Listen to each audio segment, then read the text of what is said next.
Hi dear children, നമുക്കിന്ന് ഭിന്നസംഖ്യകൾ കൂട്ടാൻ പഠിച്ചാലോ?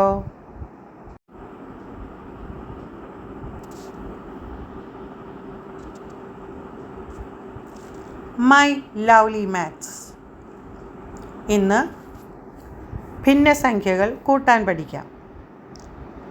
ഒരേ ഛേദമുള്ള രണ്ട് ഭിന്നസംഖ്യകൾ കൂട്ടാനാണ് നമ്മൾ പഠിക്കുന്നത്. ഛേദമെന്ന് പറഞ്ഞാൽ ബൈയുടെ അടിയിൽ എഴുതുന്നതും അംശമെന്ന് പറഞ്ഞാൽ ബൈയുടെ മുകളിൽ എഴുതുന്നതും.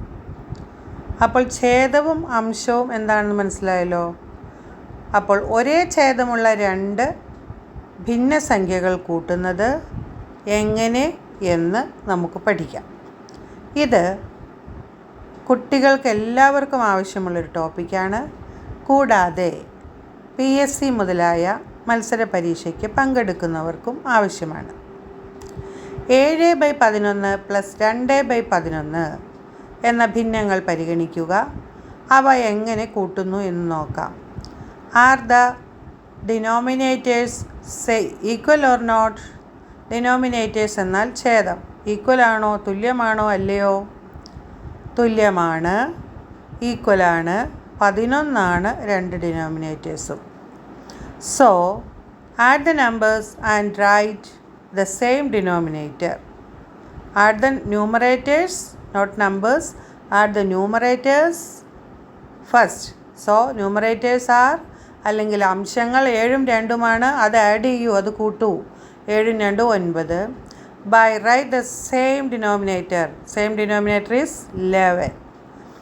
കുട്ടികൾ സാധാരണ ചെയ്യുന്ന ഒരു മിസ്റ്റേക്കാണ് 7 + 2 9 by 11 + 11 = 22 എന്ന് എഴുതും. അങ്ങനെ എഴുതാൻ പാടില്ല. 7 + 2 9 എന്ന് കൂട്ടി എഴുതാമെങ്കിലും ബൈ ഒരു 11 എഴുതാൻ പാടുള്ളൂ. സോ തന്നിട്ടുള്ള ഭിന്നസംഖ്യകൾക്ക് ഒരേ ഛേദമാണ് ഉള്ളത് എന്നതുകൊണ്ട് അംശങ്ങൾ മാത്രം കൂട്ടുക. ബൈ അവയ്ക്ക് ഏതാണോ 11 എന്ന ഛേദമാണ് രണ്ടിനുമുള്ളത്, ആ 11 എഴുതുക. ഈ വർക്ക്ഷീറ്റ് വളരെ പെട്ടെന്ന് ചെയ്തു തീർക്കുക. 7/11 + 2/11 = 9/11.